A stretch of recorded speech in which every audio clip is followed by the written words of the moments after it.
ইব্রাহিম আলাইহিস সালাম বলছেন ওয়াকালা ইন্নী যাহিবুন ইলা রাব্বি সায়াহদিন, অনেক হয়েছে, আমি এবার আমার রবের পথে চললাম, আমি চললাম আমার রবের পথে, তিনি আমাকে পথ দেখাবেন। কি আয়াত এটা, তাই না? মানে এটা অনেক অনেক মানে হৃদয়ের গভীর থেকে আয়াতটা আসছে। ওই ভাষাটা আল্লাহ পাক হুবহু নকল করছেন এখানে। ওয়াকালা ইন্নী যাহিবুন ইলা রাব্বি, আমি চললাম আমার রবের দিকে। মানে বাবাও কথা শুনলো না, পরিবার নাই, সমাজ শুনলো না, আগুনে ফেলে দিল, তখন তো তার সাথে আর কেউ নাই, তিনি একা।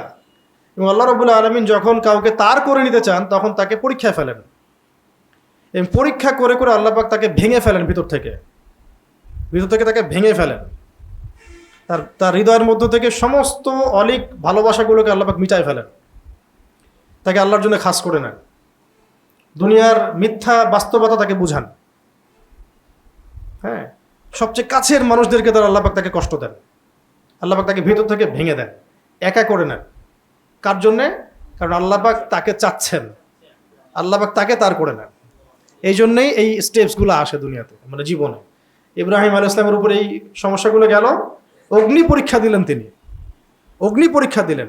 তারপরে বলছেন ওয়াকালা ইন্নী যাহিবুন ইলা রাব্বি সায়াহদিন, আমি আমার রবের পথে চললাম, নিশ্চয়ই তিনি আমাকে পথ দেখাবেন। রব্বি হাবলি মিনাস সালিহিন, আল্লাহ আমি তো একা, আমাকে সুসন্তান দান কর। রব্বি হাবলি মিনাস সালিহিন, আল্লাহ আমাকে সুসন্তান দান কর। 87 বছর বয়সে গিয়ে সন্তান হয়েছে। আর সন্তান হয়েছে কার গর্ভ থেকে? হাজেরা আলাইহিস সালাম। মানে সুসন্তান পেতে হলে এই দোয়াটা আমরা করব, রব্বি হাবলি মিনাস সালিহিন। এবার ফাবাশশারনাহু বিগুলামিন হালিম, আল্লাহ পাক বলছেন আমি তাকে সহনশীল সন্তানের সুসংবাদ দিলাম। কেমন সন্তান?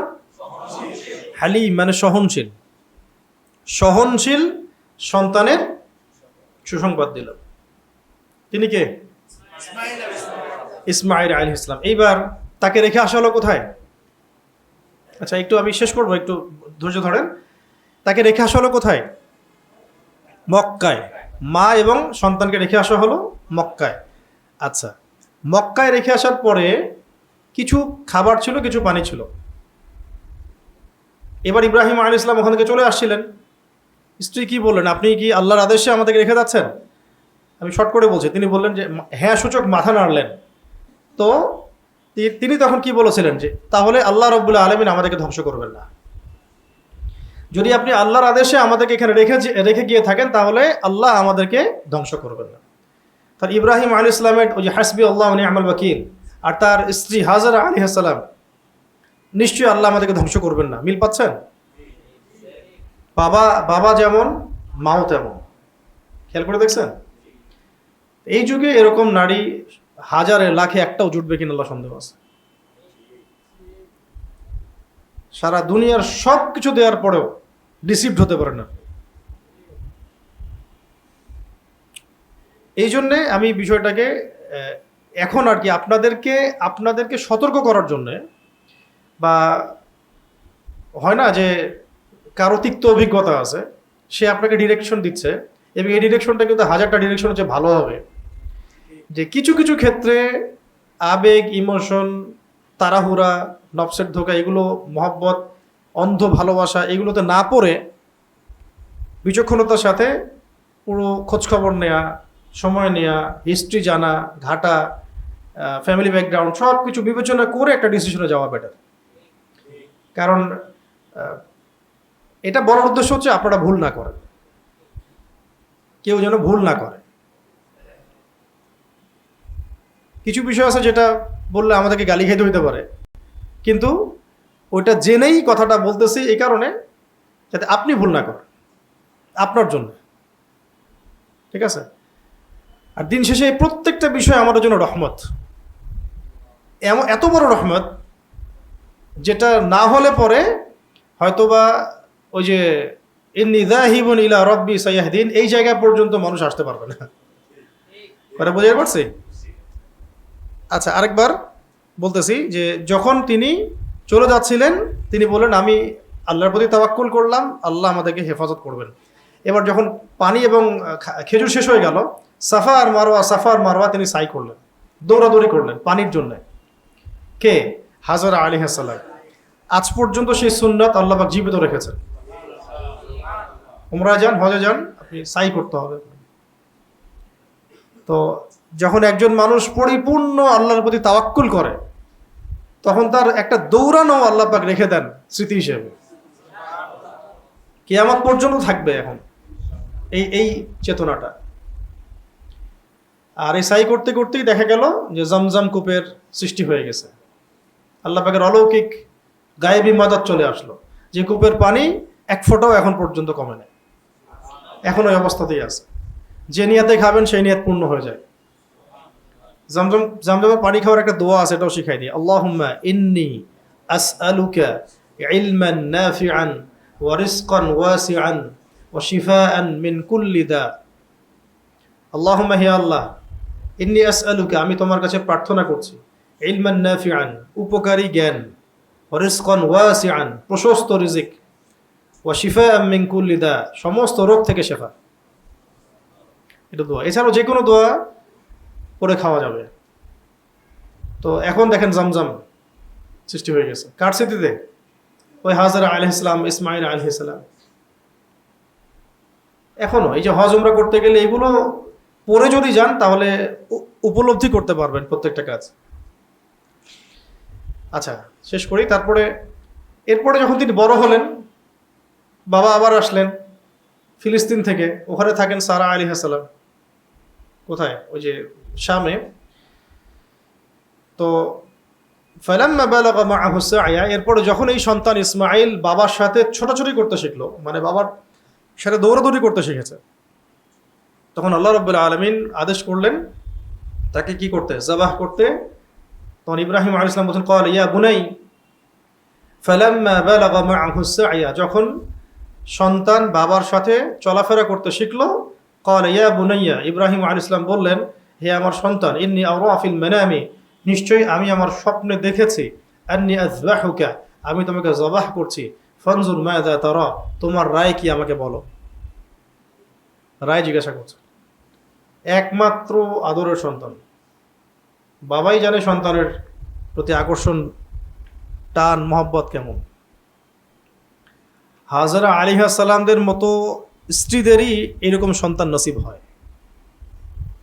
হ্যাঁ, ফ্যামিলিস্ট রেভলিউশনে ধোকায় পড়া মেয়েদের এগুলো নসিব হয় না। ঠিক আছে, এখন তো ইসলামিক ফ্যামিলিজম চলতেছে আর কি। তো আল্লাহ পাক আমাদেরকে বোঝার তৌফিক দান করেন। এখন তিনি বলছেন, বাবা আমি স্বপ্ন দেখেছি আমি তোমাকে জবাহ করছি, ফানজুর মাযা তারা, তোমার রায় কি আমাকে বলো। ক্বালা, এরপর তিনি বলছেন ইসমাঈল আলাইহিস সালাম, ইয়া আবাতি, হে আমার বাবা, ইফআল মা তু'মার, আল্লাহ পাক আপনাকে যা আদেশ করেছেন তাই করেন। সন্তানকে বলে দেওয়া লাগে নাই যে স্বপ্নটা ওহী, স্বপ্নটা আল্লাহর আদেশ, এটা সন্তানকেও বলে দেওয়া লাগে নাই। আল্লাহ আপনাকে যা আদেশ করেছেন তাই করেন। সাতাজিদুনি ইনশাআল্লাহু মিনাস সাবিরিন, ইনশাআল্লাহ আপনি আমাকে সবরকারী পাবেন। ছোট ছোট সন্তান, 10 বছর 12 বছর বয়স। এই সবর তিনি কার কাছ থেকে শিখেছেন? এক্স্যাক্টলি তার মায়ের কাছ থেকে। তো এইরকম হাজরা আলাইহিস সালামের মতো স্ত্রী না হলে কখনোই ইসমাইল আলাইহিস সালামের মতো সন্তান আসলে আসবে না। আর মা যদি হাজরা আলাইহিস সালামের মতো না হয়, সে কখনো ইসমাইল জন্ম দিতে পারে না, অসম্ভব। এখন এইরকম হাজরা খুঁজে পাওয়াও তো আমি বলবো সবচেয়ে সৌভাগ্যের বিষয় এখন এই যুগে। হাজরা আলাইহিস সালামের মতো একজন নেককার স্ত্রী খুঁজে পাওয়াটা সবচেয়ে সৌভাগ্যের বিষয় এখন এই যুগে আর কি। কারণ দুনিয়ার হাসানার প্রথমটাই তো নেককার স্ত্রী।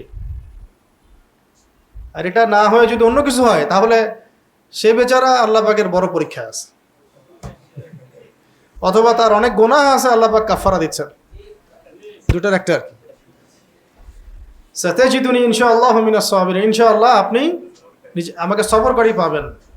দেখেন এই বয়সের ছেলেপেলেদের অবস্থা আমাদের দেশে দেখেন, আমাদের সোসাইটির মধ্যে এই 10 বছর 12 বছর 15 বছরের ছেলেপেলেদের অবস্থাটা দেখেন, কি অবস্থা দেখেন। Phone, games, addiction, TikTok, online, জুয়া, মেয়েটে তো আছেই, অন্যান্য বিষয় তো আছেই, নেশা টেশা আছে, কিশোর গ্যাং, এগুলোই চলতেছে। এবং এই বয়সের এই যে 12 বছর 15 বছর পর্যন্ত যে জেনারেশনটা আছে আমাদের, আমার মনে হয় তাদের 80%কে আপনি কোরআন পড়াইতে পারবেন না, পড়তে পারবেন না, তারা তিলাওয়াত করতে পারবে না, কোথাও শিখে নাই। মানে জেনারেলদের কথা বলছি, মাদ্রাসার ছেলেপেলেদের কথা বলছি না। আর এখানে উনি বলছেন জীবন দেওয়ার কথা, আমাকে জবাহ করবেন বাবা, ঠিক আছে করেন, ইনশাল্লাহ আমি সবর করব। কথাটা এরকম আর কি। আপনি আমাকে জবাহ করতে যাচ্ছেন, ঠিক আছে করেন, আমি ইনশাল্লাহ সবর করব।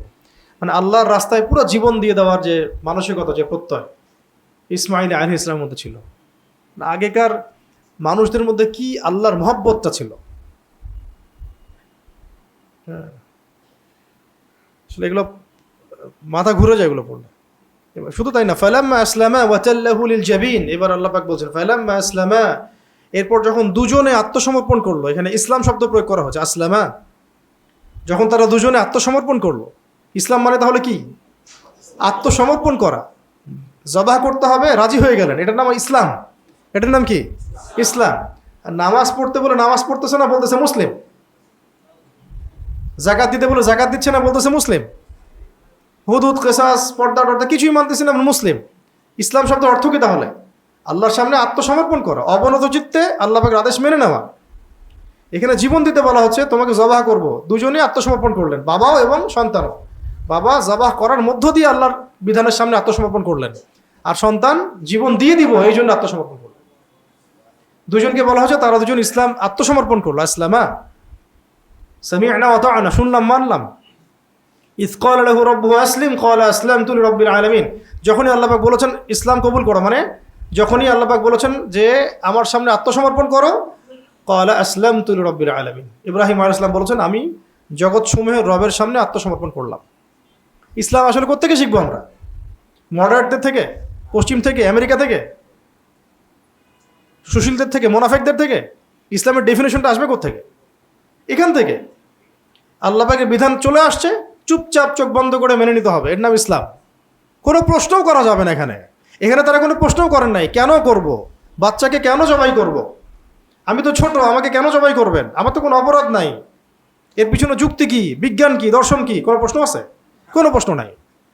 এটা তো একটা নিখাত, মানে কি বলবো, এটা একটা হচ্ছে খাঁটি মৌলবাদী কনসেপ্ট। এটা একটা কি খাঁটি মৌলবাদী কনসেপ্ট। আপনারা হাসতেছেন, এটাকে আপনি কীভাবে ডিফাইন করবেন? এখানে কি বলেছেন সন্তান যে আমাকে যুক্তি দেন, বিজ্ঞান দেখান, দর্শন দেখান?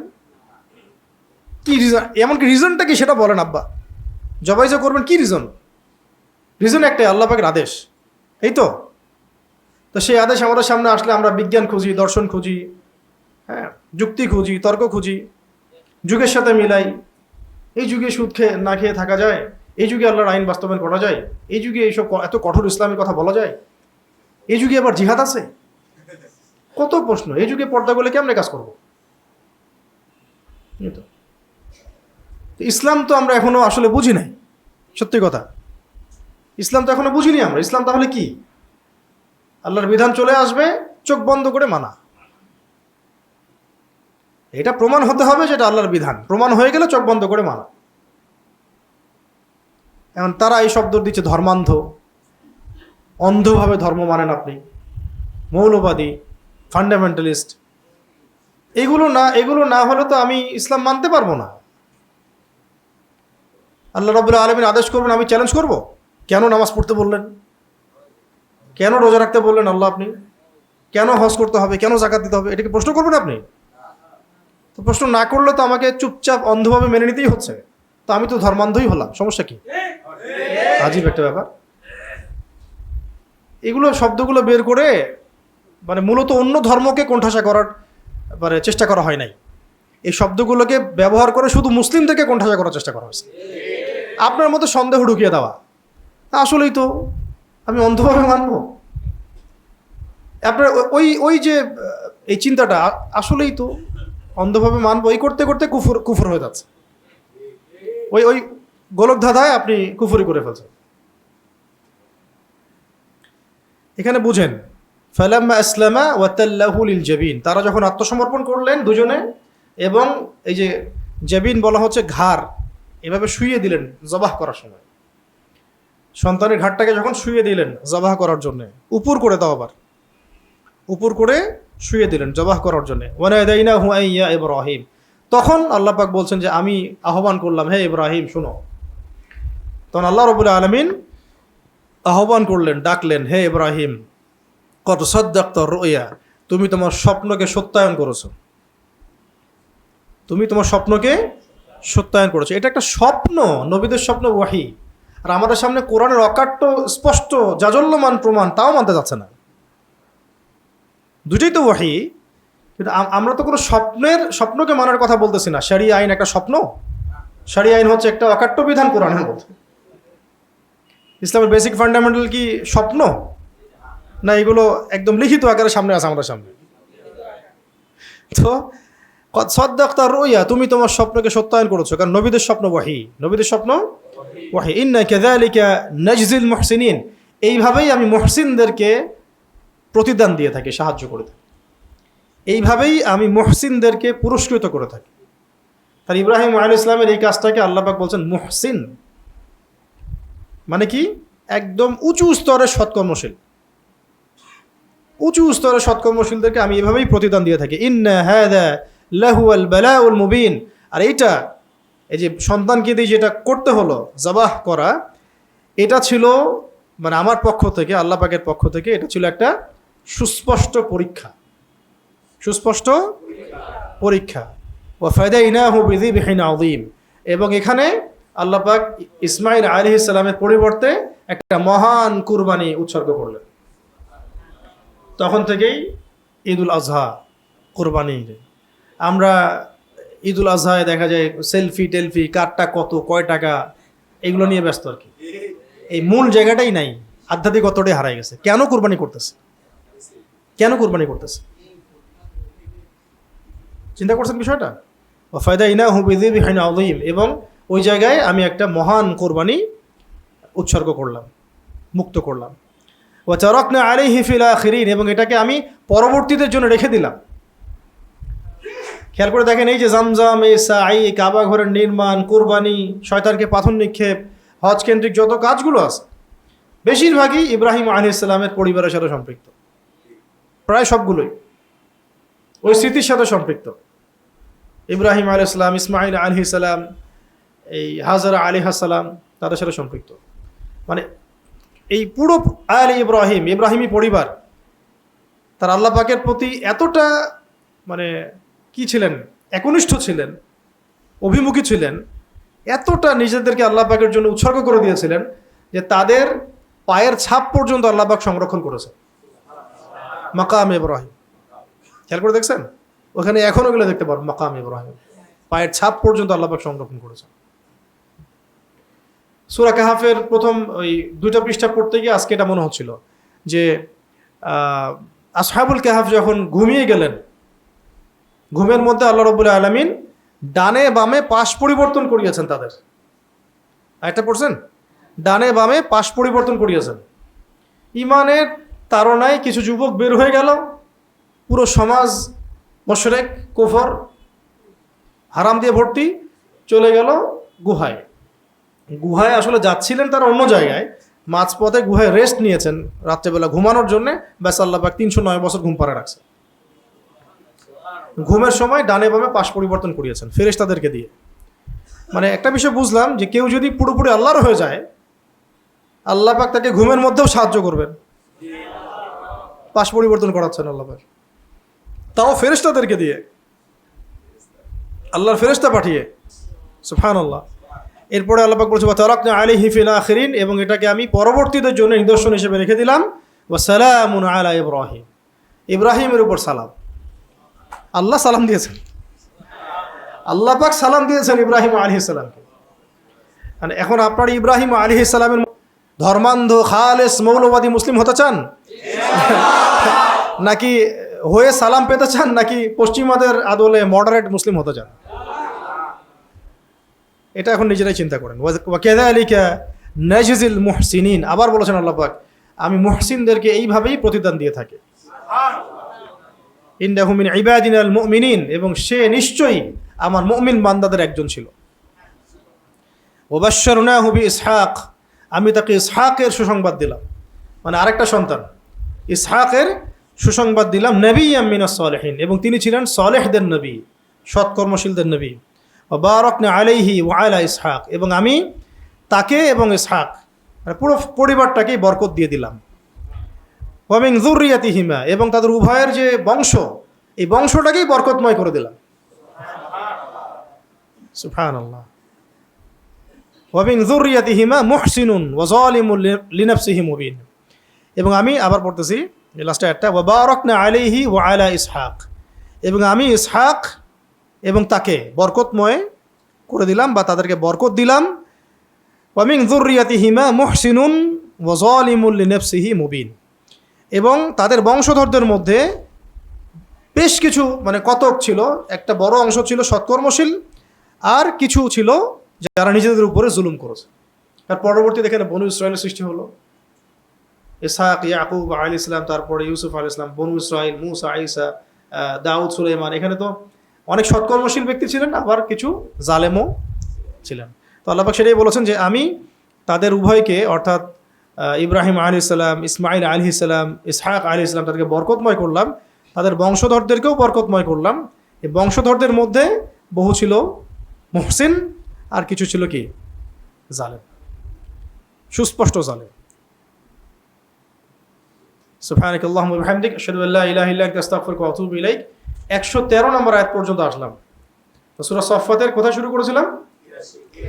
83 থেকে নিয়ে 113, মোট এই যে 20টা আয়াত, না 30টা হচ্ছে নাকি? এই 30টা আয়াতের মধ্যে সারমর্ম করে ইব্রাহিম আলাইহিস সালাম, ইসমাইল আলাইহিস সালাম, তাদের যে ঘটনা, এটাকে খুব সুন্দর করে ব্যাখ্যা করা হয়েছে। আমরা দোয়া করি আল্লাহ পাক যেন আমাদের সবাইকে ইব্রাহিমী চেতনা দান করেন, ইসমাইল আলাইহিস সালামের মতো চেতনা দান করেন, মা হাজারের মতো তাওয়াক্কুল দান করেন, মা হাজারের মতো মা আমাদেরকে দান করেন, বোন দান করেন, স্ত্রী দান করেন, এবং কন্যাও দান করেন,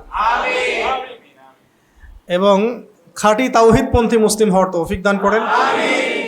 ইব্রাহিম আলাইহিস সালামের চেতনায় আমাদেরকেও একনিষ্ঠ, খালেস, মুমিন, মুহসিন এবং তাওহীদপন্থী প্রজন্ম আল্লাহ পাক এই প্রতিষ্ঠা করার তৌফিক দান করেন।